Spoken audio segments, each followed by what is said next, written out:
All right, what's up, Bulldogs?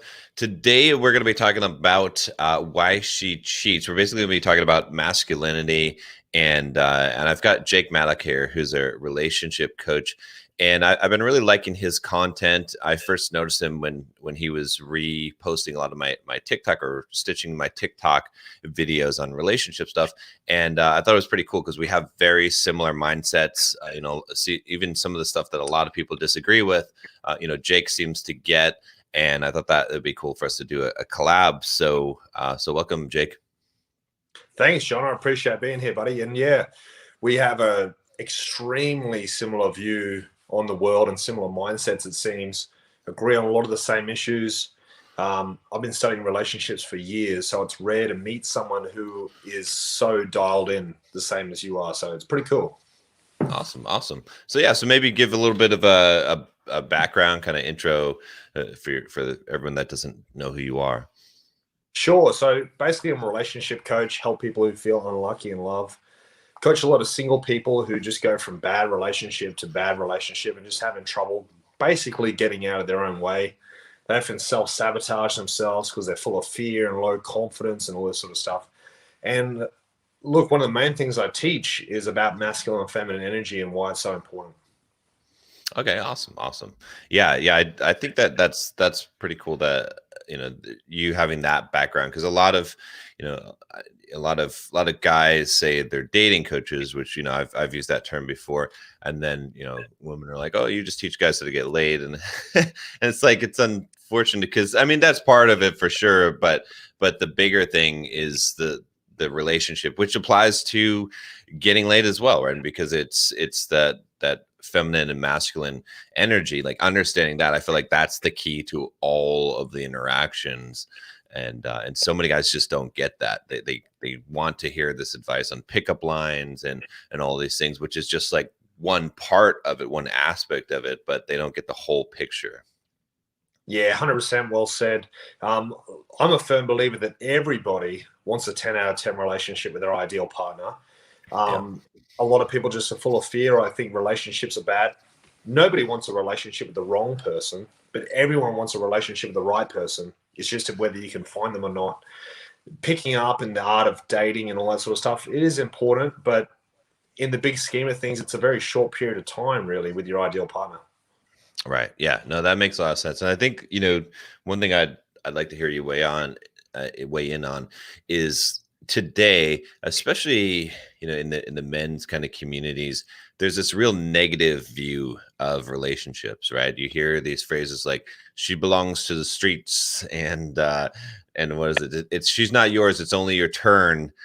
And I've been kind of trying to fight against this, right? I understand a lot of the guys, like their mindset and where they're coming from, but I think this is very negative and it's not correct. I think you look at the world that way and you could survive that way, but it's not. What are your thoughts on that kind of mentality? I mean, I guess we'd call it mostly red pill, type of mentality. Once again, John, I agree with you 100%. I think it stems from weakness, to be honest. And it's even running into the realm of bullying, to be honest. It's what are bullies? It's just weak, and putting down the opposite sex all the time and being negative. Life is pretty short. You don't need to be so negative all the time. It's not helping you. It's hurting you. I think women are absolutely beautiful. I think women are great. And I think men are great too. I don't understand people who can say so much negative stuff about the opposite sex. It's ridiculous. Yeah. And I think a lot of it comes from, a lot of the guys I work with and stuff, they have bad experiences. Either they've been divorced and they've been hurt by the family court system, or they didn't expect the divorce coming. They don't understand, or they haven't had any luck with women. Women reject them. They don't know how to go and talk to women. And when they do, they feel rejected. So there's kind of this hatred from both sides. It's like the sour grapes thing, where guys are like, well, women suck, relationships suck, because this is how it is today with Instagram and Tinder apps and all this stuff. Women only want good looking Chad guys, and if you're not that, it doesn't matter. They're going to leave you anyway for a good looking Chad guy. What do you think about that kind of rationale? It's so silly. It's so weak. It's just emotional immaturity, really. It's like a little kid getting angry because they keep falling off their bike. It's like, where's your sense of resilience? Why is your view on the world so cynical? So many people get hurt once, or they go through a bad relationship one time, and suddenly everything sucks, and I'm depressed, and the world's cynical, and I have anxiety. Where's your sense of resilience? Where's your beauty of the world? The world's a beautiful place. Why so negative? It's not a way to live. Yeah, and I mean, and I think that there's some validity, right, to a lot of what their fears are, but I think that's the core. Like, this is something that I think would be good to talk about, is why do guys end up in that situation? Why is it that so many guys, especially today, end up being divorced and getting the shaft there, or they end up being unable to be successful in dating at all? It's a super simple question, and I'm going to answer it with another question, John. Who teaches people about relationships? Who do you learn about relationships from? Mostly your parents, I would say, right? That's for most usually but my parents weren't very good at relationships. My mum was masculine, my dad was feminine. The relationship was terrible. I was very confused. It was a cold household with not much love or affection in there, so it set me on the wrong path for years. And if that's who you're learning from, you will never be successful. You'll be mediocre at best. You'll never achieve that 10 out of 10. So I think it's just a case of ignorance, to be honest. Yeah. And I mean, I was the same way, right? I think growing up, it wasn't quite that. Like, my dad was Turkish and my mom Italian, so he very much had that, but it was more of it wasn't a masculinity as much as it was a machoism type of energy, which is often confused. I think, in fact, especially I think a lot of feminists confuse that. They're like, oh, when someone says masculine, they think macho energy, and it's not quite the same. But you're right. It's like there's not a lot of good places to learn this, and especially today when I look out there. That's why I really wanted to have you on the channel too, is because I was like, okay, look, there's someone else saying the same thing, guys. Like, it's not just me making up this stuff. It's this is the way that things work. But I remember I discovered one of the things that really clicked in my head was when I first read David Data's book, The Way of the Superior Man. Then I was like, oh wow, there were so many things in there that I didn't understand, and that sort of made things click for me. Yeah, 100%. There's quite a few good books on masculinity. Well, in saying that, there's probably only a handful, but they're very good. The Way of Superior Man's a good one. Hard Times Create Strong Men. Hard Times Create Strong Men. Yeah, that's it. That's a good book too. How to Be a 3% Man. There's a few good books on it. A lot of people are confused what masculinity is. And I think a lot of women are confused what masculinity is, because they think masculine energy is bullying. And that's not what masculinity is. I think one of the key traits to masculinity is protection, wanting to protect your loved ones and your family and leading them to success. That's the opposite of bullying, isn't it? Right, exactly. Yeah. Well, I mean, maybe that's a good place to start too, and diving into this, which is what is masculine energy? Like, how can a guy, maybe someone watching this, become more masculine? What can they do? Great question. And I think it's focusing on what traits that masculinity displays. Yeah. Like, look, for example, the Way of the Masculine Man. How does he describe masculine energy? He describes it like a river going towards its ambition, and whatever gets in its way, it's going to smash through it. Big rock, the river smashes through it. So what does that mean? One of the traits of masculinity is ambition. Work really hard on your goals all the time. Girls don't want a loser with no ambition. Yeah. Right. Like, girls want an ambitious, successful guy. And even if you're not successful yet, ambition looks like success. If you're working 100 hours a week at something, you may not be successful yet if you're building a company. But if you work 100 hours at something, you will be successful, because that resilience and that hard work pays off eventually. Okay, so that ambition, and I think some other key traits that I teach are leadership, very important, and knowing what a leader is. Right. A leader is very different than a boss. So a leader doesn't micromanage. Yeah, he doesn't bully. He leads people the way a really good leader does. Okay, ambition, leadership, protecting. Okay, protects. Yeah, like a sheepdog, like the sheepdog theory. Yeah, the sheepdog protect the sheep. Doesn't hurt the sheep, protects the sheep, and will sacrifice himself for the sheep. It's a very simple analogy. I even teach that to my sons. Be a sheepdog. Yeah. Right. Kill the wolves, protect the sheep. Very basic to understand, but it's a good trait to be at. If I think if men really understood and really knew what masculine energy was, I think it would not only help their relationships, but also help domestic violence. It would help them navigate life in a whole as well. And a lot of guys that are hearing this would probably push back on you and say, wait a minute, being a sheepdog, being a protector, this is the blue pill simp version. This is the fairy tale. This is what got me into trouble with women, was being this nice guy, this pushover, sacrificing myself for them. What makes this different than that? Like, how is this way of being different than being the nice guy that does this? Because so many guys, I think, growing up, they're like, and I made this mistake, it's like, oh, I'll just give myself to, just sacrifice myself, whatever it is for the girl. Let me make her happy. Let me, show her how much I love her by how much I'm willing to sacrifice. What's the difference between what you're saying and that viewpoint? So one of the key things I said is leadership. Okay, it will lead. A masculine man will lead a relationship to success. If the relationship is, think about it, if right where you are now, and then you have a goal and it's just a path, right?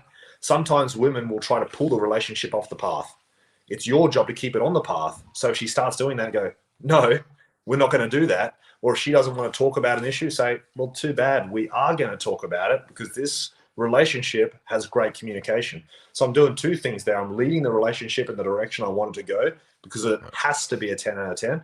And the second thing I'm doing is I'm setting strong boundaries because at all times I will be treated with the utmost of respect. Yep. And I love that. The idea of setting the strong boundaries, I think, is so key. And I watched a video from you talking about how to set boundaries. I thought that was great. I hadn't heard that way of setting boundaries before. Maybe you could share that, because I thought that was really good advice. 100%. Most people set boundaries really badly, and they end up lecturing their partner for 20 minutes. That's not how do you set a boundary, because we need to understand a little bit of neuroscience coming into this as well. The longer you take to set a boundary, the more they'll start defending themselves. And people remember doing this as a kid. Your parent will get angry at you, then you'll run into your room and you'll start thinking to yourself, I wasn't even that rude, and you'll start being defensive and saying negative things about your parent. People do that in relationships all the time. If your partner's getting defensive, you're not setting boundaries correctly. You need to set boundaries so quickly and then change the topic so quickly that their brain doesn't get a chance to be defensive. All right? So say, for example, you say to your partner a joke. You tell them a dad joke, right? Which we all do. And they might say, that was really funny, you idiot, and call you a name, and you might find it offensive, whatever it is. And the best way to handle that is with a facial expression, and just, you want to be dead serious. So I'd say something like, excuse me, something like that. If you have any sign of joking, they won't think you're setting a boundary. So you want to be dead serious in your composure and just say, excuse me, or what did you say? Something like that. And I'll go, if you say this very early on in the relationship, I'll go, oh, sorry. And then you go, a few mistakes people make after the girl says sorry, they say, it's okay. No, it's not okay. Don't tell her it's okay. Don't say, don't forget about it. Nothing. Just go, or you can say thank you, or I appreciate that, or just accept it, and that's it. Don't justify her bad behavior. And then change the subject. Go, oh, do you want to go and get an ice cream? Do you want to look in that shop over there, or whatever? Yeah, you don't change the subject really quickly and do something positive so she doesn't start thinking, well, he's really sensitive, or start getting defensive. Yeah, that's a really good way to set boundaries. It's effective. It's fast. Yeah, I like that. I think that's great, because all the time I'm having problems with the guys not being able to set boundaries, and it's a way of doing it without being butthurt. I think a lot of guys do it where they overblow it, and now they become emotional, and then it's a lack of respect there, and it's not clear, or it's not clear, or you're not coming across serious, like you said, where someone doesn't take you seriously and they don't realize, so they're going to keep on pushing against that to see if where it actually is the boundary. And I think it's important too. I think a lot of guys are afraid to set boundaries with women, but that security aspect of knowing, I feel like you can't really be a good leader and a man that a woman can trust if you don't have clear boundaries. She doesn't know that you're not going to say that you'll say no to her, or that you'll correct her when she's wrong. Because so many guys, I feel like the default mode that they want to be is peacemaker, the peacekeeper, and that gets them crushed in a relationship. I really hate when guys say it's not worth the fight. I say, are you saying your relationship isn't worth the fight? I say it should always be worth the fight. You should fight to the death for your relationship. It's always worth the fight, always. Yeah. And I think there's ways to, like, one of the things that I always tell guys is, like, you don't even have to fight, right? You set a boundary, and then and then you don't get into it about, like, there's no why, oh, you're going to be a baby, oh, you're so insecure, whatever. You don't bite that hook. You just say, I said what I said.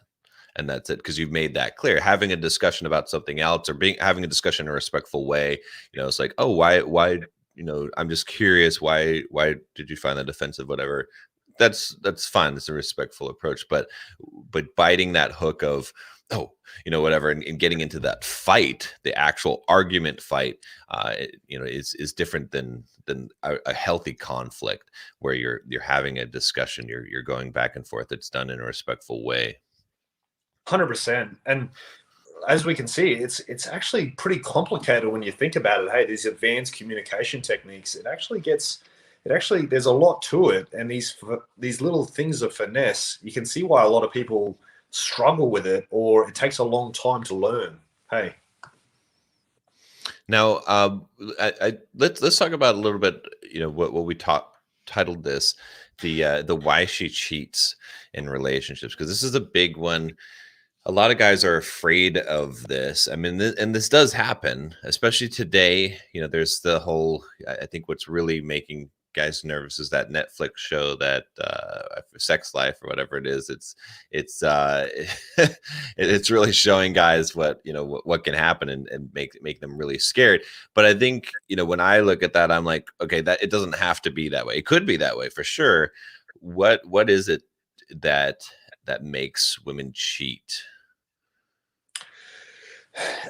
A lot of people cheat and are confused about what a few things we need to cover: what cheating actually is, and when it happens. A lot of people think the relationship is good, and then cheating happens, and then the relationship is bad. In reality, the relationship is good, and then it's bad, and then cheating happens. Okay. By the time cheating happens, guys, the relationship's already bad. It's not good, and then it happens out of the blue. It's not like a car crash. Right. You'll often have breadcrumbs all the way, but you're usually too blind just to see it. Okay. And what I describe cheating as is pretty much anything which really undermines the integrity of the relationship, the foundation, if you will. But look, I don't worry about cheating, because in a 10 out of 10 relationship, cheating doesn't happen. So if you're thinking, I hope my partner doesn't cheat on me, you have too much fear in your heart. Step in your masculinity, delete fear. I don't have any fear. Delete that fear and focus on what you actually want to achieve instead of what you don't want. Now, when you say that cheating doesn't happen in a 10 out of 10 relationship, again, I think a lot of guys are watching this are going to push back. I agree with you, but I think they're going to say, no, that's naive. That's a blue pill type of mentality. Women are hypergamous, and so if they find a better opportunity, they're going to take that. What do you say to those guys that are basically saying, no, your view is naive, you don't really understand how women, what the real nature of women are? I think they're living in fear. they have so much fear. They think all these bad things are going to happen to them all the time, which is ridiculous. And that fear ends up, they give that fear so much energy, they end up attracting it. Yeah. Look, one thing, so many people struggle with fear. Yeah. So many people struggle so much with fear. If you give fear energy, you're going to have it. The best thing you can do in life is get rid of fear completely. It doesn't serve you in any way. Right. Yeah. No, I agree. Because I mean, even if you can't control another person, and even if she does, then you just have to accept that, and that's a possibility of life. But I agree also with what you're saying in the sense that, like, if it is a 10 out of 10 relationship, that you're not going to experience that's not even a concern. I think a lot of guys think of and this is a common thing, is they think of relationships in the same way that women view them, as the same way as they view them, right? So the same things that, even the same thing with attractiveness, right? Because guys are always like thinking, oh well, women just they primarily judge on looks. They just don't say that that's the case, but we know that that's not actually true. In the security in a relationship, my experience in talking to a lot of women is that even the women that look like they're just looking for fun, in reality they really ultimately would like to just find one guy that treats them like a princess, that is a strong man, that they can depend on and build a life with, regardless of what they say, regardless of what they're doing. A lot of them have just given up hope on that, is what I found. Yeah. Yeah, 100%. I coach a lot of women who think finding a 10 out of 10 relationship is impossible. I help them delete fear. I help them stop overthinking situations and get out there, stop self-sabotaging their relationships. Before you know it, they've found a great guy and they settle in. And look, a lot of these people, they're not the best looking, yeah, but they create that 10 out of 10 relationship and they stay loyal to each other 100%. Yeah. And even, oh, go ahead. It's funny. I said for years, John, the man should be the king and the female should be the princess, right? Yeah. And I saw your video of it. I'm like, I've been saying that for years. I cannot believe it. I didn't know anyone else said that. I didn't know either. Yeah. That's funny. But it's so true. And I'm getting a lot of flack on TikTok for that now, because all these women are like, that's gross. A princess is a daughter of a king. And I'm like, you're not getting the point. Plus, no. I'm not talking about your own. I'm talking about, most of the time, even just historically, the king married the princess from a different kingdom. Okay. And but let's dive into that a little bit, because for the guys that don't understand that, what does it mean to you? Like, why not the queen? Why the princess? Why did you why do you say this? For a few reasons, but firstly, my partner Tori, she says, when am I going to be the queen? Which I think is really fun. But what it comes down to is, it's not equality. Yeah, people want equality. Right. Equality is a myth in anything, really. Nothing is perfectly balanced. Yeah. Right. The king of the castle should be the leader, right? And guys, if you're not the king of the castle, you should rather burn down your castle and sleep on the grass. Okay. Right. So that's how I feel about it. I'd rather destroy the kingdom if I wasn't the king of it. Now, believe it or not, females actually find this quite attractive. They want a guy who's the king of the castle. They want to be led, believe it or not. A lot say they don't want to be led and they want equality. It's not true. It's not true deep down. They think that's what they want. Every single relationship I've ever seen where the woman's the leader, it fails. Every single one. And I wish it wasn't the case. I really do. I wish it wouldn't matter. But it's just how human beings are.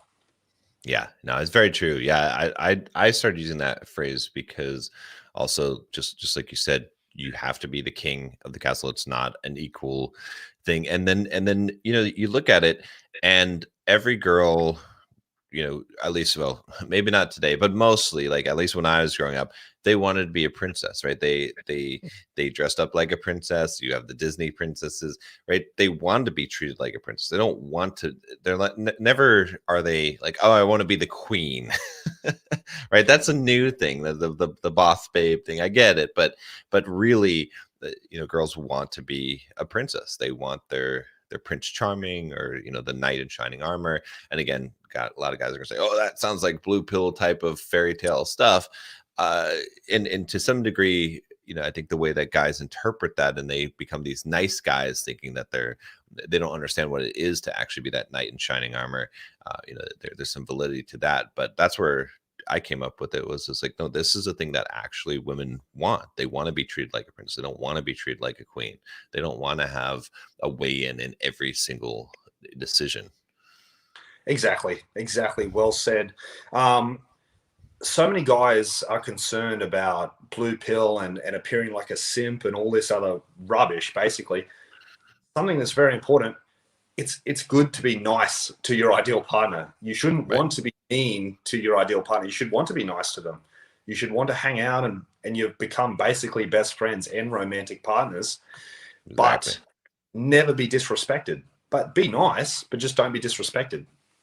Yeah. And my whole viewpoint when I tell guys is, it's like, you got to, you treat her. It's sort of this proposition that's like, as long as you're good to me, as long as you treat me well, I will treat you better than anyone has ever treated you in your whole life. I will treat you like a princess. I will. But if you don't, if you disrespect me, the deal's off. Like, it's like, this is, and I feel like as long as you have that in place, you can't go wrong. Because guys are like, oh, well, you can't do this. You can't be simping. You can't be, treating her so well and doing all these things for her. Otherwise she'll lose respect for you. And it's like, oh yeah, maybe she'll like test the water. Maybe she'll be like, oh, okay, this guy's just going to let me walk all over him. He's just going to sacrifice himself and do everything for me. And then she'll test it. And then you set that boundary there. Like, nah, no, it doesn't work this way, princess. This is how it is. And then there's not a problem. But it seems like guys are either on one side of that or the other, right? They're either these nice guys that just like they have no respect for themselves, get walked all over, especially in marriages. This ends up happening and it destroys it. Or they're the other way. They're like, oh no, I can't show any kind of positive emotion. I have to be an asshole, or I can never let her know that I actually love her. So it's really ridiculous. And it just comes from that lack of knowledge. You guys have to you have to master relationships. It's such a big part of life. And I like to refer back to animals sometimes too. If my partner is feeling argumentative or is testing me a lot, I'll say, look, I'm a big bull. I got big horns. You don't have big horns. You don't want to lock horns with me. Yeah. Like if you think about animals, does a male deer and a female doe fight? Of course not. She would die. Yeah. Right. And now we do it in the animal kingdom. We do it as humans, thinking it's normal. No, a female shouldn't fight a man. That's ridiculous. And don't allow it either. Go, no, we're not going to fight. This is the way it's going to be, or nothing. I don't fight. Me and my partner never had an argument. Why would I argue with her? Ridiculous. Right. It's the way it's going to be, which will lead us to success, or nothing. That's it. Yeah. I love that. That's and I agree 100%. Like, why? Well, because you have to decide that you're going to engage in an argument as a man, right? Which is a weak position, because you're feeling now you're justifying, you're defending yourself, you're doing all these weak things, as opposed to just saying, oh, this is what it is.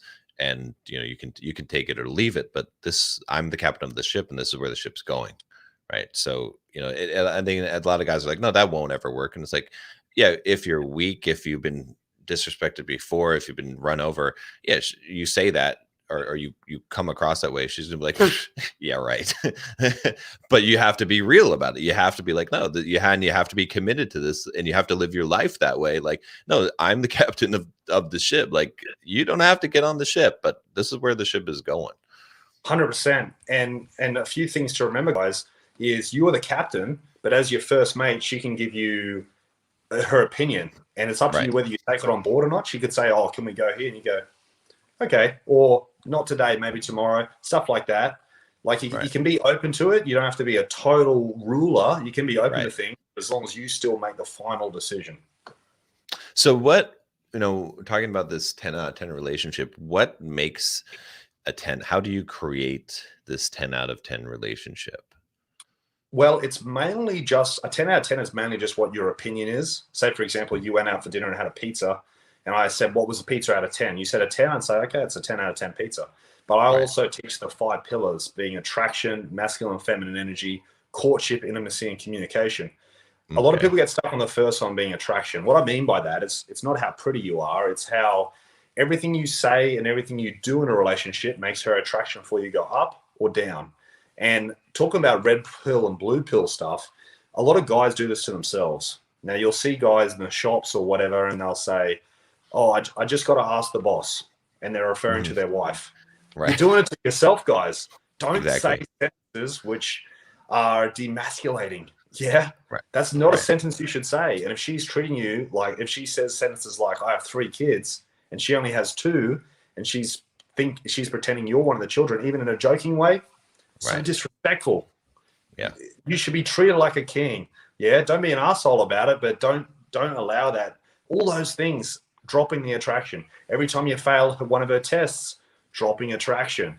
You got to pass every test. You got to make sure you're respected. You got to set the boundaries. All these things, the attraction goes up. And when the attraction's that high, she's not going to cheat. She's never going to leave you. She's going to be deeply in love with you, deeply. Yeah, yeah. One of the things I think that that just brought up to my mind is the idea of expressing disapproval too, right? I think a lot of guys are afraid to express that disapproval, like you said, in that situation where she says, "Oh, I have 3 kids" or something like that. It's same as the boundary setting. It's like they just laugh, or they just say, "Oh, that's not really funny" or whatever, and instead of being like, "Whoa, yeah, no, I don't like that. Did you really say that? Like, yeah, don't, nah, no, don't do that. That's not cool." That expressing disapproval is something that makes a huge difference. I think in correcting behavior, because it's rather than arguing, it's better than just in fact, one of the tests I think that I tell guys in a relationship is like, all you should have to do is express disapproval. Like, if it takes more than that, I think in my relationship, I just say, I don't like that. And that's it. That's enough. That I shouldn't have to say more. If I just say, I don't like that, that's enough to if someone doesn't care about you enough, that when you say, I don't like that, that's a problem. Oh, 100%. And setting a boundary should be that fast. I don't like that. And then she go, oh, okay. And she should never do it again if she respects you and cares for you. If she does it again and walks over those boundaries, she doesn't really respect you, and you probably shouldn't be in that relationship anyway, because you set yourself up wrong. 100%. Let's see. Who Dares Wins said, I think this was in reference to, like, I'm the captain of the ship, basically, like, this is where the ship's going. And just to be clear, I wasn't saying that you should say that. Don't say, I'm the captain of this ship and this is where the ship's going. Like, it's an inferred thing. It's like, it's what you're thinking in your head and how you're acting. Because when you say some of these things, it's not going to come across well. But he says here, you understand that logic will cause women to go, are you threatening me? What do you think about that?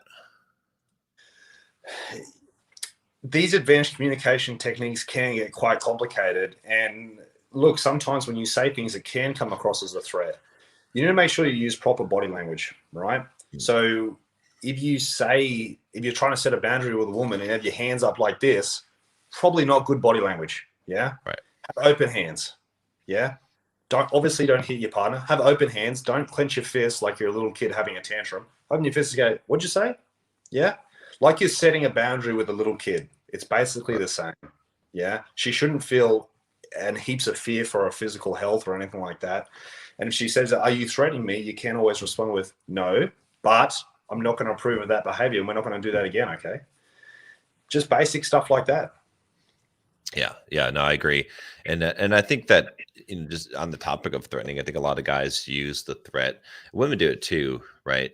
The threat to get something, right? I think a lot of guys will say, well, if you do that again, I'm going to do this, or don't do that. If you ever talk to me like that again, I'm out of here, right? Which is such a weak thing to say, especially like to ever say that you'd walk out of the relationship. I think once you've crossed that line, it's a very difficult, like, you've eroded a huge amount of trust. But so many people try to use that, and that's what they think that setting a boundary is, to say, you can't treat me like this. If you do this, I'm going to do this, or I'm going to go out and find another girl or something. it's like such a bad thing because you don't have to, like, the threat is so weak. Instead, just say the thing. And there's no, like, the consequence is implied. It anytime you make the consequence clear, it's fake, because now you have to follow through with it. Otherwise, you're weak. Never, never, never, never, never, never do that, guys or girls, anyone watching. Never threaten anyone with the end of the relationship. People who do this, their relationships never go very well. Never say those words. And I see people even make that mistake with parenting as well. Their kid will be naughty and they'll say, if you keep doing that, you're out. That's their home. You're their parent. You shouldn't be saying words like that. That's very damaging. And as a leader, think about, I like to refer to, if you're a sergeant in the army, you wouldn't say, look, if you troops keep going, I'm going to quit and you can do this mission by yourself. A leader would never say that. That's not something a leader would say. Imagine if you're on the captain of a ship and go, if you guys keep fucking around, I'm jumping off and you can do the boat yourself. That'd be like, what? That's stupid. Yeah. It's the same thing. Even, as a boss, having people that work for me, I never threaten. If someone does a bad job, they do something wrong, I point it out. That's what I do. I just like, just want to bring this to your attention. And then I expect them to fix it. And they also know that they're on alert now, right? And if it happens enough, I just fire them. There's no threat. There's no warning. If I'm telling you, and it's the same thing as if you're in a relationship, if I'm like, I dislike this, I dislike this, I dislike this, at some point, once I've made the decision that it's done, it's done. That's it. I don't need to have there's no threat, because that's enough. That has to be enough. Because if you have to keep someone by coercion, they're an unwilling prisoner. They're going to, that's where I think a lot of times women do cheat too, is because it's like, well, they're only in it because the threat of you leaving, they don't actually want to be there, because they don't actually care whether or not you dislike something or what your boundaries are. Yeah, that's definitely super toxic, bad relationships. They're super bad. Timings is a big thing for me. So every single one of my employees has been late at least once. It happens as human beings. But as soon as they're late, I say being on time is extremely important to me. Timings is extremely important. I need you to be 5 minutes early all the time. Okay? It's very important to me. And when I say like that, they're never late again, because I know how important it is. And the same in relationships. I set the boundary immediately. I don't go, I'll talk to them about it next week.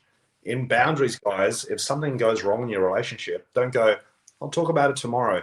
You got to talk about it right now, in the moment when it happens, not a week later, not tomorrow, right now.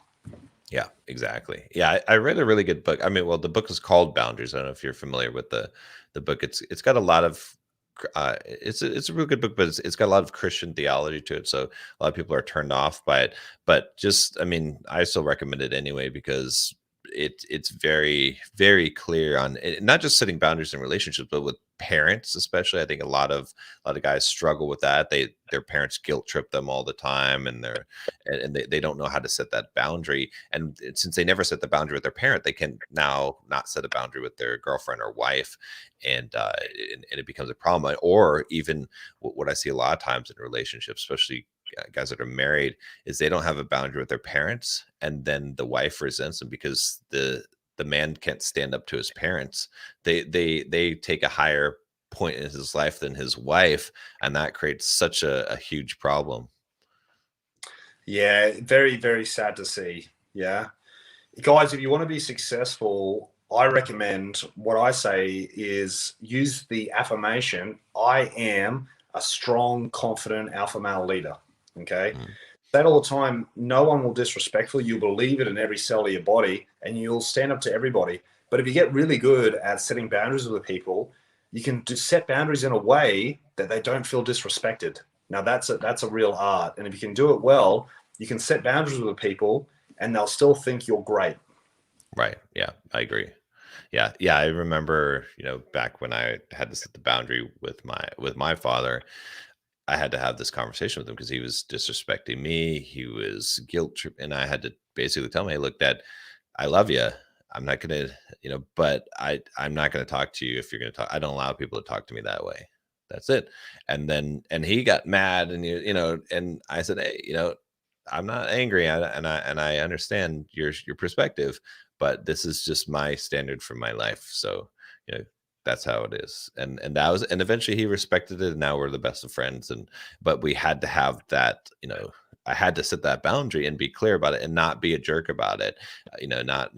Because then if I were like, oh no, why are you such an asshole, like why don't you respect my boundary, all this, then then in his mind, I'm like, it's the same I'm doing the same thing. Like he doesn't see the distinction, right? And I think that's what a lot of guys do is they say, oh no, I did set a boundary. I told that bitch.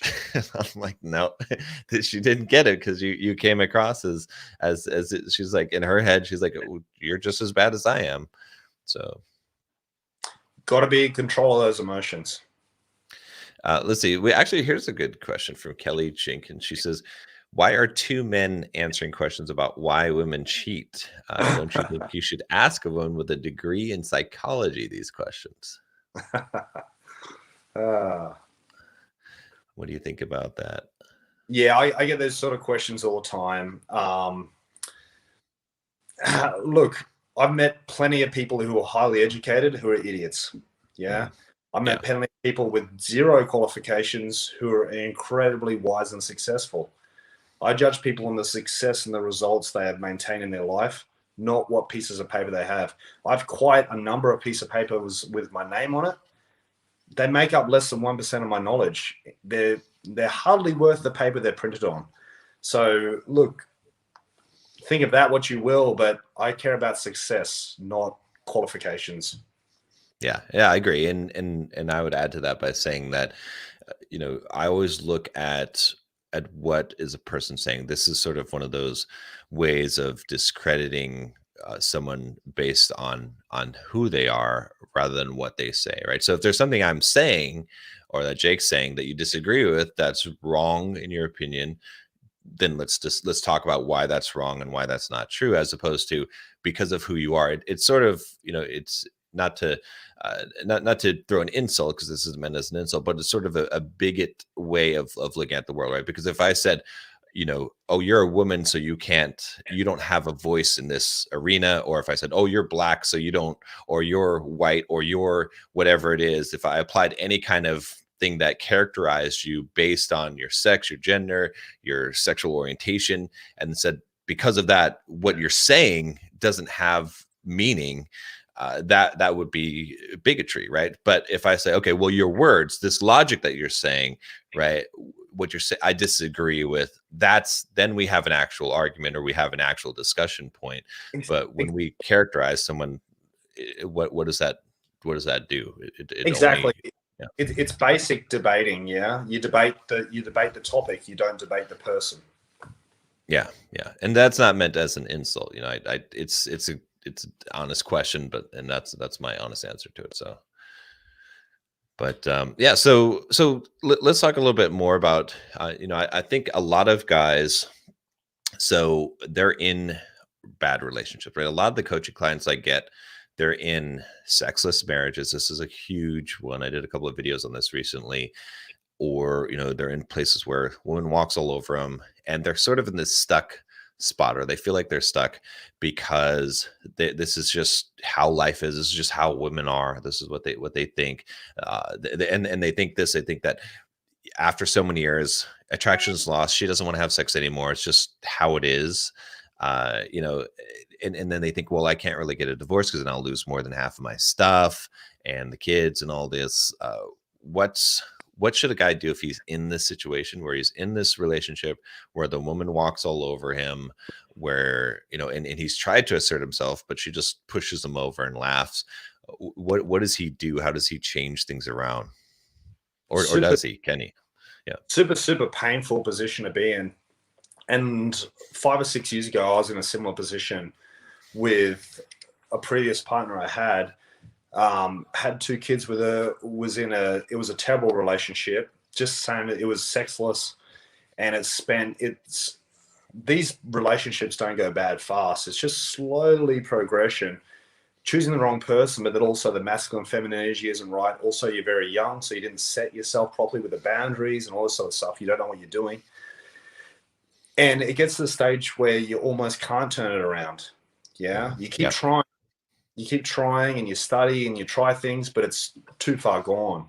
Yep. So I got to the point where I said, the past is bad, the present's bad, and the future's going to be bad unless I do something. So once I made that realization that it can't be fixed, stop trying to fix something that's been bad for so long, just end it. Yeah, I did lose heaps, and I don't get to see my kids very often.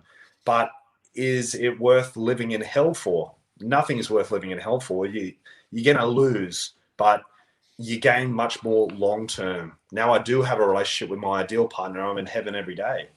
Yeah, I lost a bit of finances, but who cares? The wrong woman, if you're in a bad relationship, you're never going to be as successful as if you're in a right relationship. Being with this girl now, I have made more money in 6 months than I did in 6 years in the wrong relationships, because with someone supporting you and loving you, you achieve 10 times more than you could possibly imagine. And the only real loss is I don't get to see my kids as often as I used to, but I'm a lot happier in here. So when I do see them, I'm a better parent anyway. Yeah, no, very, very good advice. I agree with that 100%. Yeah, and I think you're right. It does depend on how far it's gone, because you have these patterns of behavior, you have these lines that have been crossed so many times that it becomes really, really difficult. And again, sometimes if you could have just started over, like from the very beginning, you could have done things right, because you would have set the boundaries in the first place. And that's why, like like you very much emphasize the idea of setting boundaries. I emphasize this so much is because I know from my mistakes, just like you probably know from yours, if I would have set boundaries early on, I could have changed the direction of that ship, because it would have either been the ship going the right direction, or it would have never left port. Right? 100 It would have been like on the first date, it would have been like, hey, yeah, no, don't really. And then it would have been either like, yeah, I'm not dealing with this woman, or she would have gotten on board, and so unfortunately that's the way a lot of relationships end up going. 100%. And I think every guy watching this should leave with that message of learn from your mistakes. But Right. if we all make mistakes in the past growing up, that's part of growing up, right?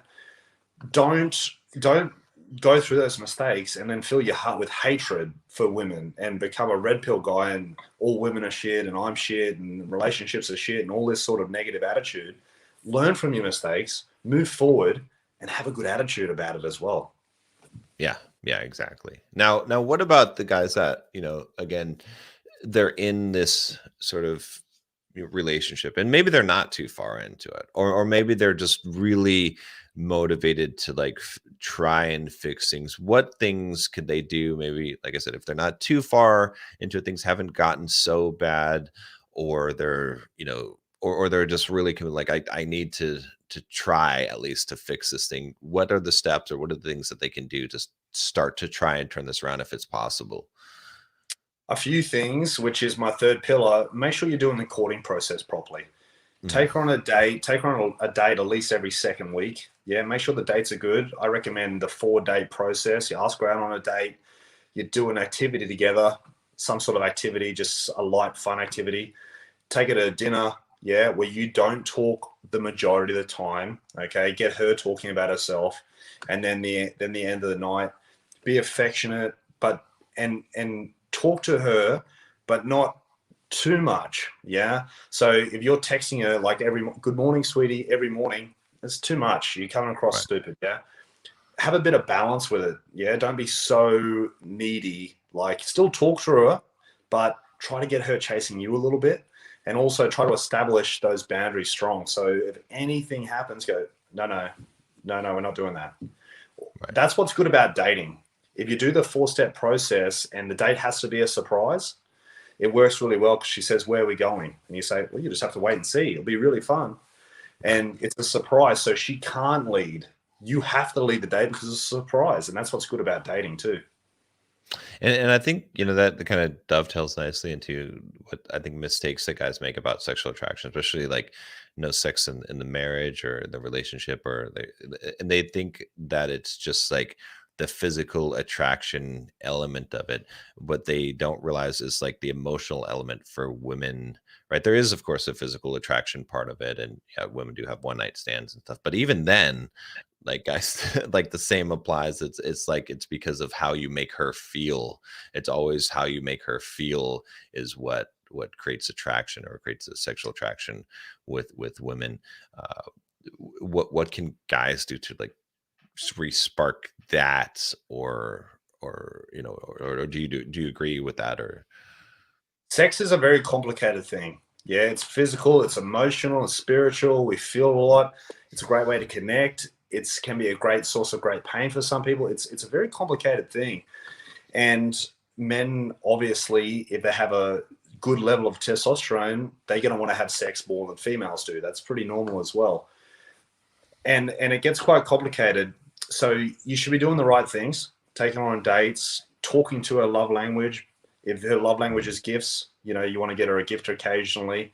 You don't need to spend a lot, but just as long as you're talking to that love language, making sure the communication's good, making sure you set those boundaries, being a good leader, being that masculine energy she's attracted to.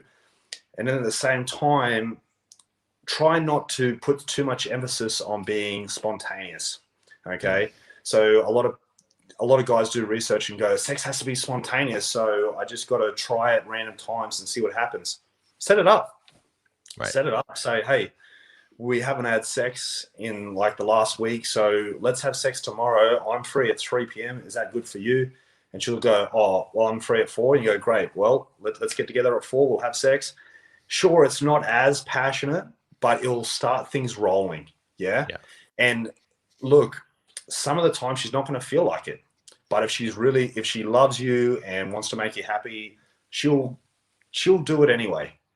Women don't want sex as much as guys. And I've talked about this before, and a lot of women say, oh, that's coercion, that's rape. She only should do it when she really wants to. Anyone in a long-term relationship realize that sometimes women will have sex with you, even if they don't really want to, but they'll do it to make you happy. Yeah. Because she loves you, she wants to make you happy. She'll get through it. And look, halfway through, she's having a great time anyway. But set it up. Don't put so much emphasis on spontaneity, and set it up at a time. And if you're doing everything else right, it should work well. And the only other thing I want to add to that is foreplay isn't just something you do for 5 minutes after sex. Foreplay is something that happens between intercourse. So if you have sex on a Wednesday and you have sex again on a Friday, between Wednesday and Friday, that's foreplay. Everything you do between the sexual intercourse is foreplay. Even the way you talk to each other and all that sort of stuff. Yeah, I think that's very, very true. The other thing that I would say too is it's like I think a lot of guys have this whole, okay, my wife doesn't have sex with me anymore, girlfriend doesn't want to have sex, and their way of initiating sex is to push their boner into her back. And it's like it's instead of just being direct, like I like what you said, like, hey, let's have sex tomorrow, right? It's like you if you're not clearly saying I want this is what I want. If you're like being shy about it or trying to hint at it, like, you know, doing covert communication like women do, you know, you have to be overt. You have to be like, hey, no, this is what I want. And I think also to a degree, women are turned on by that, by a guy saying, no, this is what I want. I want you. He's showing that desire. You know, women want to feel desired.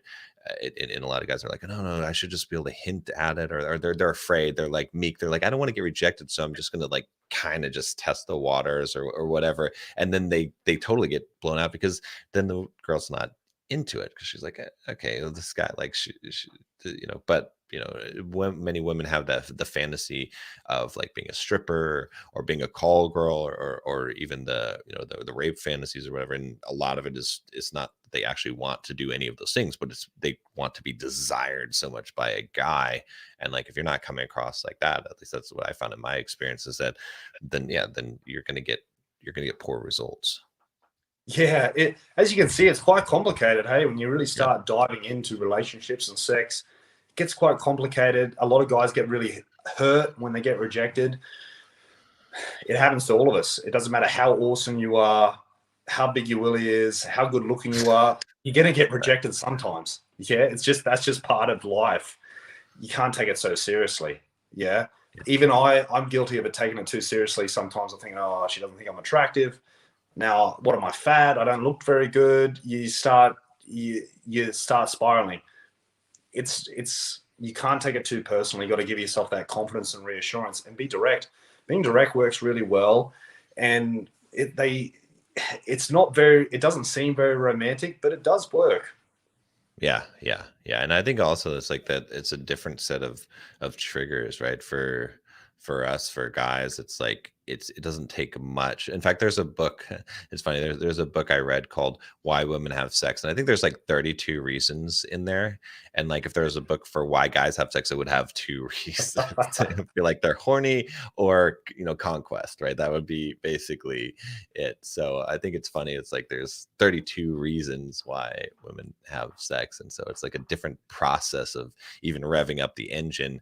Whereas, we can just see an image and be like, okay, ready to go. Whereas women, it's like so much of that mental component that has to be, if the relationship's not in a good place, if she's feeling unattractive herself, like there's all these factors that sort of line up, that have to line up. And so you get good at that if you have good communication, I think. So and there you just said it. The best way, guys, if you really want to get that sex life to a 10 out of 10, is to communicate.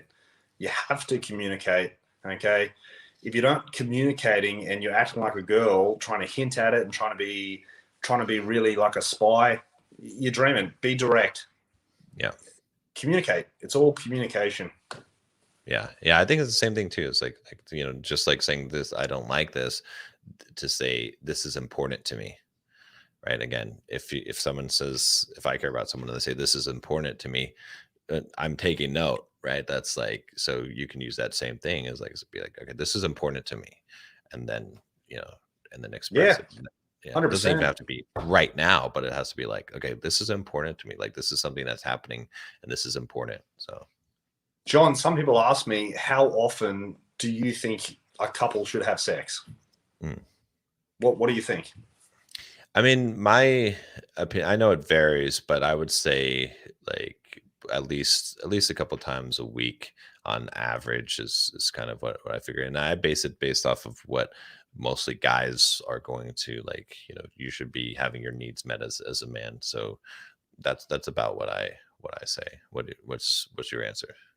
Yeah, fairly similar. I say every 48 hours. Okay. Yeah. And I've set that up with my partner. Pretty close to the start. I said, I want to have sex with you at least every 48 hours. That's what makes me feel the best. Feel really connected to you, feel really in love with you when we do it like that every 48 hours. And it just works really well. And I set up that foundation early on of what I expect and what I want. And she's happy with it. Yeah. Sometimes she doesn't feel like doing it, but she does it anyway because she really likes me. Other times she really wants to do it. It's just communication and coming from a place of love, obviously. Yeah. Yeah. I think that's good. That makes a lot of sense. And then just the idea of, of setting up kind of what you expect or what you want ahead of being clear about those things, as like we said before, not the covert communication, not the humph. I call it the humphing, right? It's like, so many guys use this as a tactic. They crawl into bed and they're like, they turn over and they're like, it's like it's such a weak way to communicate instead of saying exactly what it is. And I've been guilty of that in the past before. So, yeah, we've all been guilty of it, 100%. I think we should be wrapping up here, but I saw a good one here from Migo Hebo. He says, should a man also have sex with your girlfriend if you don't want to for some reason? Yes. So it hasn't happened a lot of times, but maybe 2 times, 3 times in my relationship with my partner, she's wanted to have sex and I didn't really feel like it. I was busy doing something, whatever the case may be. But she was so excited and enthusiastic about doing it. I go, okay, all right then, let's do it. And I get into it. I think it'd be hypocritical of me to expect her to do it when she doesn't want to, if I don't do it when I don't want to. if you really love your partner, strap in, go all Right. in.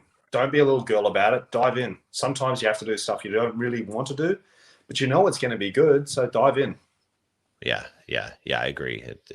It's and it might be harder, I think, for guys to be able to do this, but you could always do other things.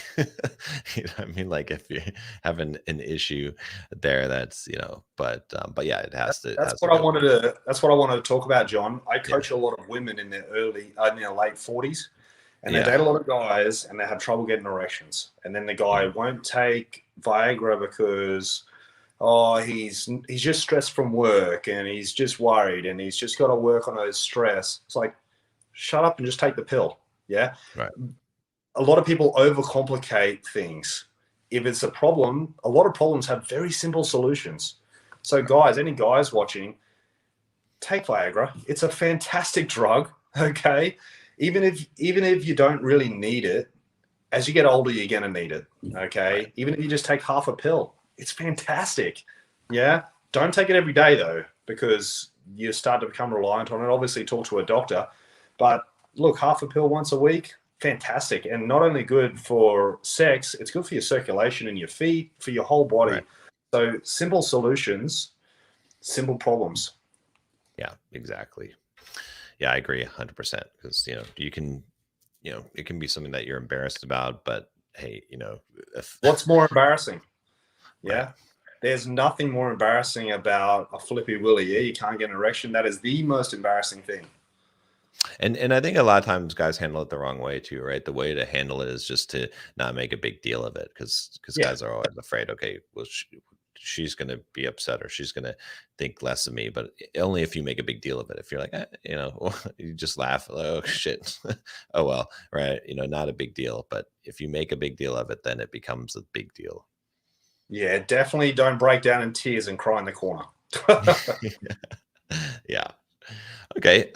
Yeah, I guess let's wrap this up. This has been good. Appreciate you coming on here, Jake. Good to have, a rational mindset here.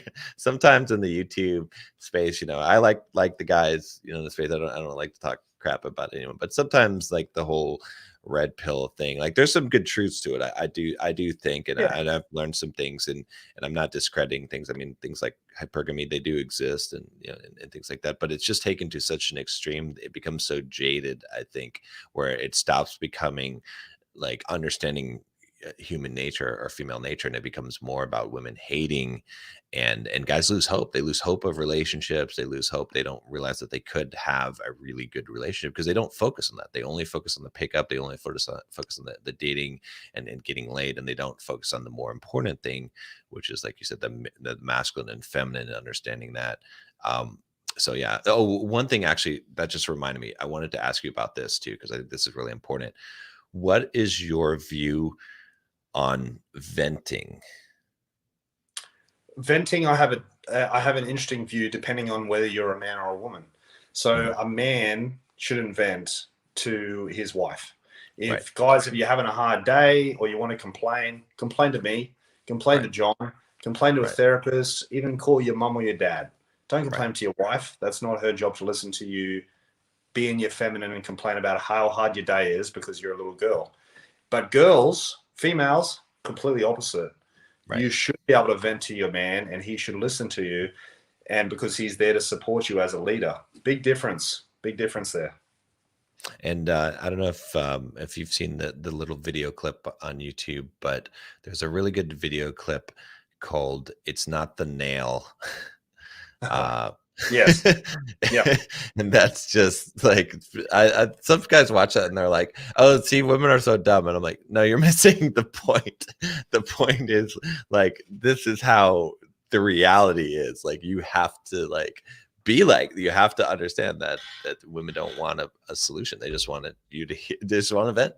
And if you can become good at being a guy that can handle and allow women to vent and say, oh, that must be hard, or I would feel that way if that happened to me, like keywords like that, all of a sudden the sex drive goes up.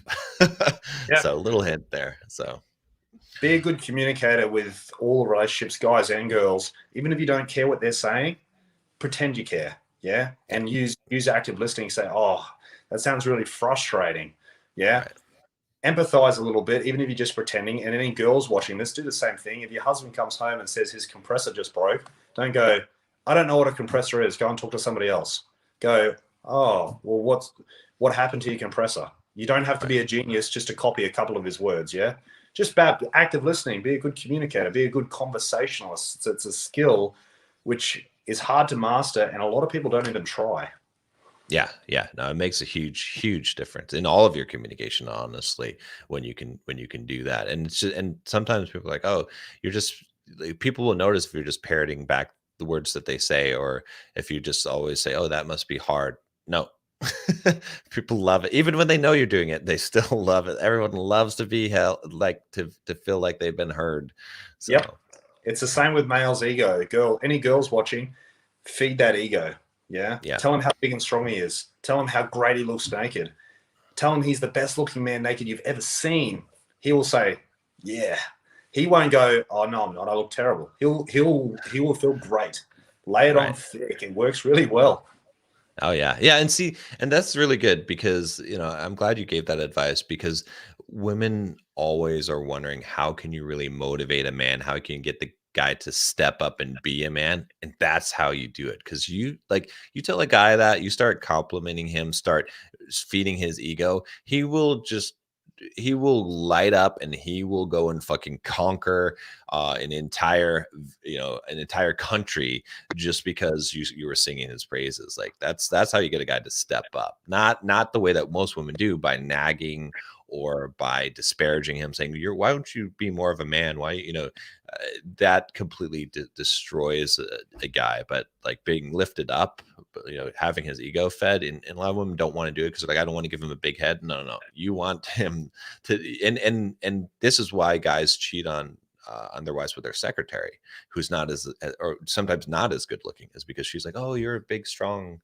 man, and they're getting that respect that they're not getting. So yeah, so good tips. Yeah, guys want to be admired. Yeah, they want to be Yeah, admired. They want to be treated like a king. They want to be treated with respect and honor and all this great stuff. So feed it. And if you say to him, "You got a great body," he'll work harder at the gym. He'll push you bet. harder. He'll be more successful. A king can't be really, really successful unless the queen's backing him. Yeah, Yep. the queen's 100%. against him. He'll be mediocre at best. Yep. 100%. All right. Well, thanks again, Jake.